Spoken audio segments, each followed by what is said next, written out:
gave your AI permission to overwrite code in the internal file system? Or are you going to tell me about this? No. I thought that was the company policy these days. Okay, well, your AI just failed epically. That's unclear. It's possible that Son of Anton decided that the most efficient way to get rid of all the bugs was to get rid of all the software, which is technically and statistically correct. But artificial neural nets are sort of a black box, so we'll never know for sure. Hey, Richard, did you order meat? Like a bunch of meat? Like 4,000 pounds of meat? Interesting. I put Son of Anton on finding us cheap hamburgers for lunch. It looks like the reward function was a little underspecified. Okay, from now on, Son of Anton is banned. Just write code like a normal human. What would you do if you hired a contractor to fix a leaky pipe and instead of patching it, they demolished the bathroom, rebuilt it from scratch, and then handed you a bill saying, well, you gave me the keys?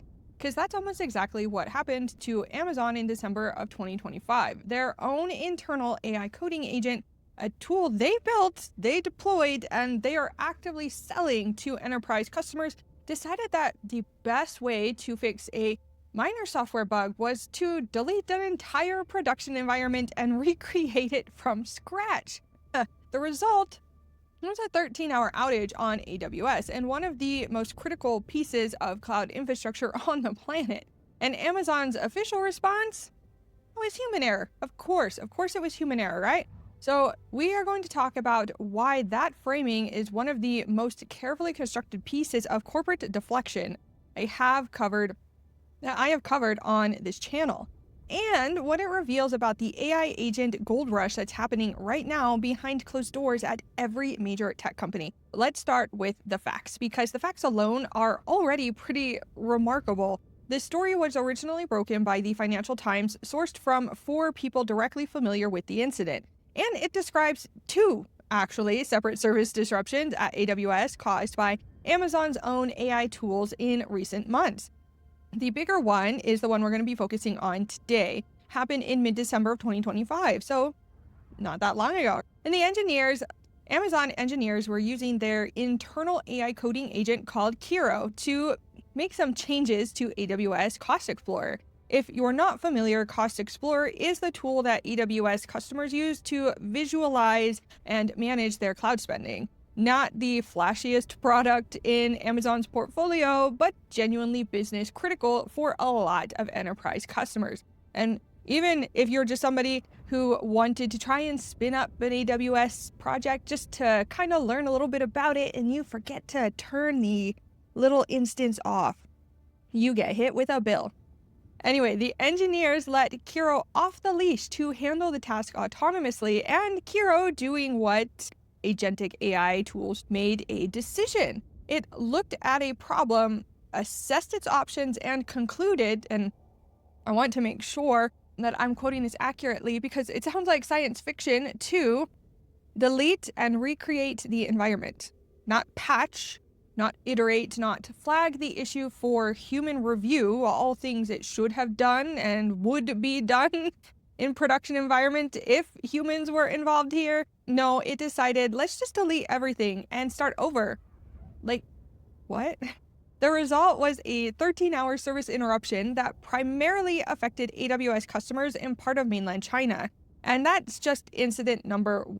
The FT also reported a second incident involving Amazon's other internal AI tool, Amazon Q Developer, which caused an earlier service disruption. Amazon flatly denies that second incident had any meaningful customer impact, and they actually called the FT's reporting on the second event entirely false. So we do have some disputes around the second incident, but the first one is confirmed, and an official corporate position that can be summarized as: the AI didn't do anything wrong. The human who trusted the AI did something wrong. Let's just sit with that for a minute.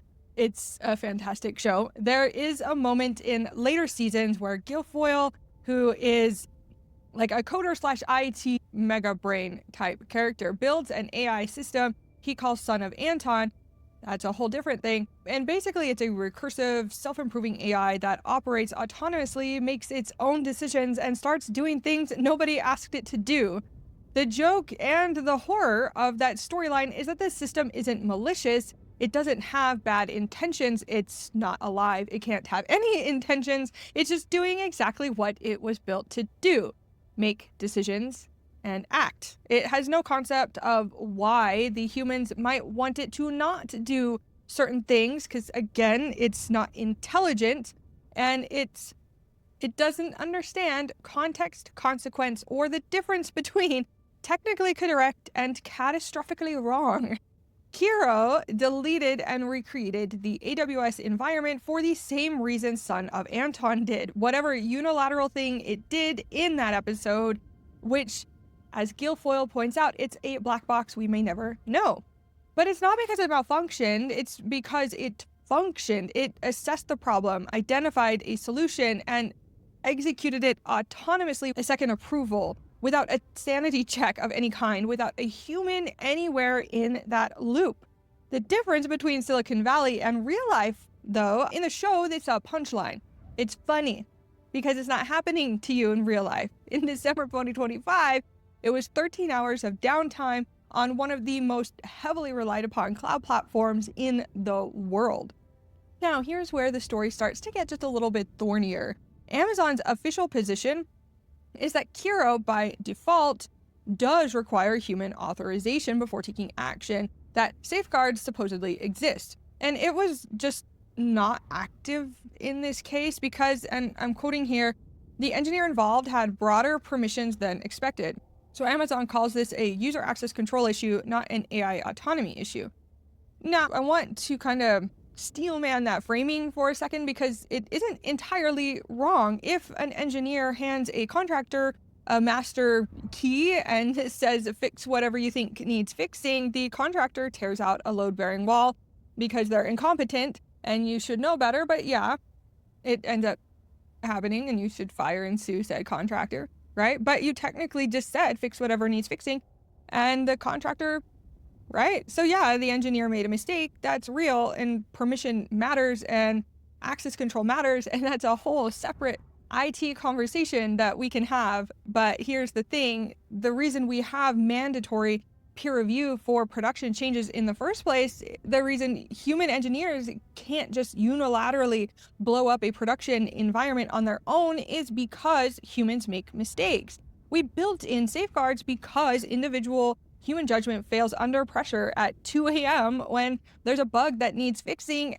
Over years and years of fine-tuning and trial and error, we decided that individual humans shouldn't have unchecked production access. We made that call as an industry, and now we're handling those same unchecked permissions, explicitly the ones that bypass peer review, to an AI system that has no concept of scope, no instinct for proportionality, and no ability to say, oh wait, does deleting this seem like overkill?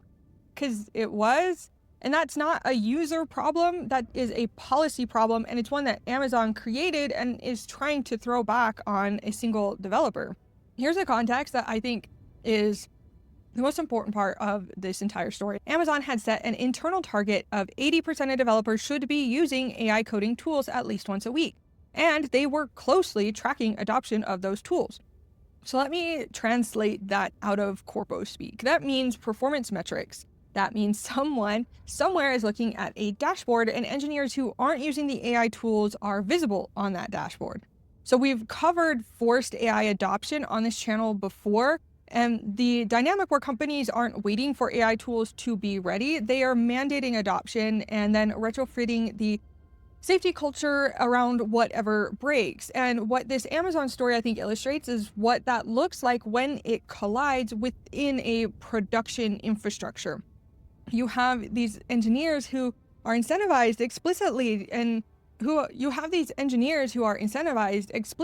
and measurably to use Kiro. You have Kiro configured with an agentic mode that can act autonomously. You have a culture where, in at least 2 documented cases, engineers let the AI resolve issues without the second approval safeguard that would normally be mandatory for that level of production access. And one senior AWS employee told the Financial Times that we've already seen at least 2 production outages. The engineers let the AI agent resolve an issue without intervention, and the outages were small but entirely foreseeable. Entirely foreseeable. That's an Amazon employee in a company where the official line is that this was an edge case, a misconfiguration, a human error, an extremely limited event. But the people doing the work are saying this was predictable, and their company is publicly saying it was a fluke. Those two things cannot both be true. And while we're on the subject of things that didn't make headlines, Amazon also mentioned in their own statement after the December incident, they implemented mandatory peer review for production access. Mandatory peer review after the incident for production access, meaning, if you didn't catch it, before the incident, peer review for production access was optional when an AI agent was involved. The same peer review that is standard practice for human engineers making production changes, the AI got to just skip that safeguard. Like, I'm not allowed to skip that safeguard. I don't want to skip that safeguard. And then when it went sideways, the human who let it skip this safeguard got the blame. Like, yes, the human probably shouldn't have been allowed to do that, but come on. Okay, so I want to give Amazon's official response here a fair reading because some of it is technically accurate and I don't want to misrepresent it. They said this was an extremely limited event affecting a single service in one of their 39 geographic regions, which is true. It was Cost Explorer in China. It was not a global AWS apocalypse by any stretch of the imagination. They said they received no customer inquiries about the interruption, which is plausible for Cost Explorer. It's a reporting tool, not a compute resource. So if it goes down, you're probably not going to notice until you try to check your bill. They said the same issue could have occurred with any developer tool, AI or not, and technically yes, if a human engineer had those same unchecked production permissions and made the same call to delete and recreate the environment, the result would have been the same. But a human engineer, I really hope, would have known that delete and recreate the environment is a nuclear option. A human engineer would have felt the weight of that decision. A human engineer would have hopefully paused and sent a, hey, is it okay if I do this to literally anyone before pulling the trigger?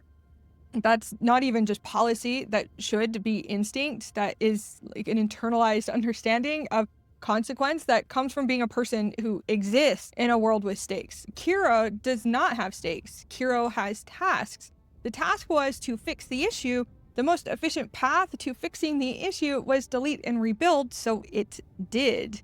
Amazon calling this equivalent to human error isn't wrong in a technical sense, but it is wrong in a meaningful sense because the entire value proposition of agentic AI, the thing Amazon is selling to enterprise customers right now, is that it acts where humans hesitate. It moves fast where humans second guess. It executes when humans would deliberate, and that's the pitch. And when the pitch results in a production outage, suddenly the framing flips to, well, a human could have done this too. But like, you can't sell me speed and autonomy, then blame the human for, I don't know, the car crash. This story even matters beyond Amazon because every major tech company is in this race right now. Google has said that 50% of all its code is now generated by AI agents. Amazon has the 80% weekly usage. Regular viewers know I have a lot of feelings about Microsoft's specific brand of AI maximalism has been pushing Copilot into every surface of every product, whether users want it there or not.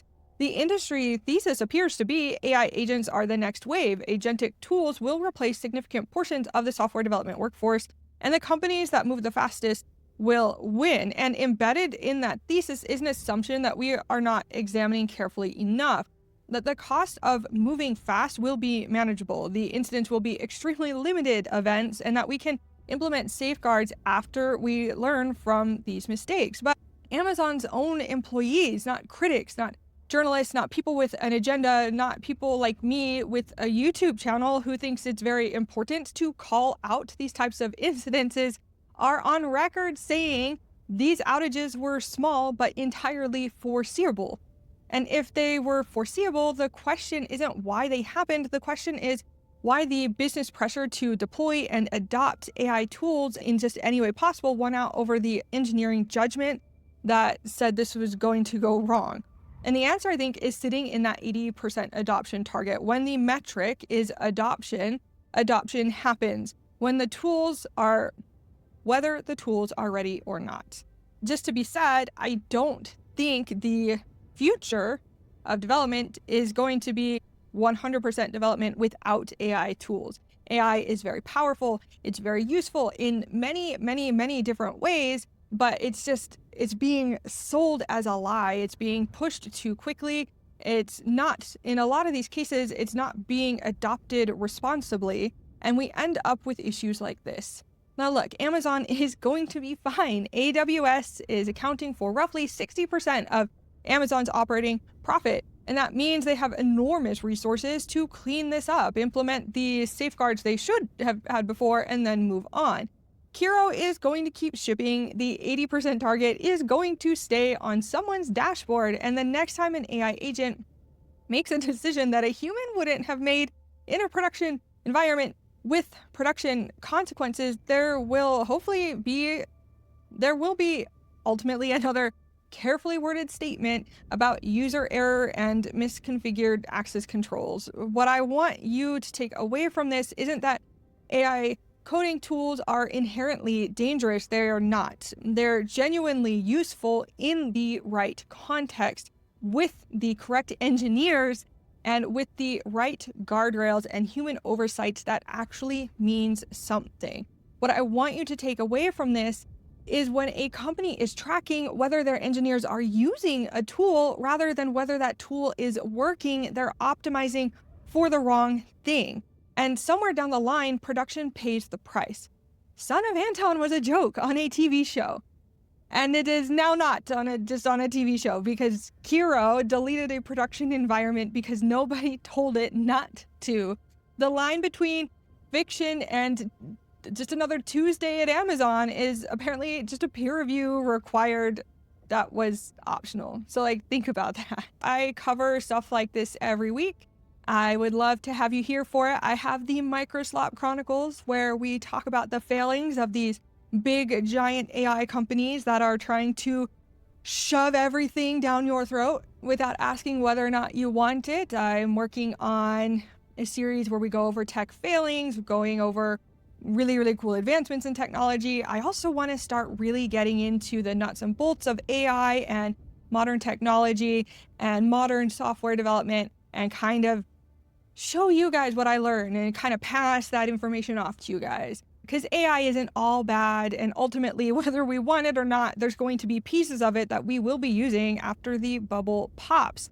So go ahead and subscribe if you want more. Hit that like video if you liked this, and if you have any thoughts, comments, concerns, emotional outbursts, go ahead and let me know in the comments below. I'd love to hear from you. Anyway, that is all I've got for you today. Thank you so much for watching this video. I hope you have a fantastic rest of your day, and peace out. Bye.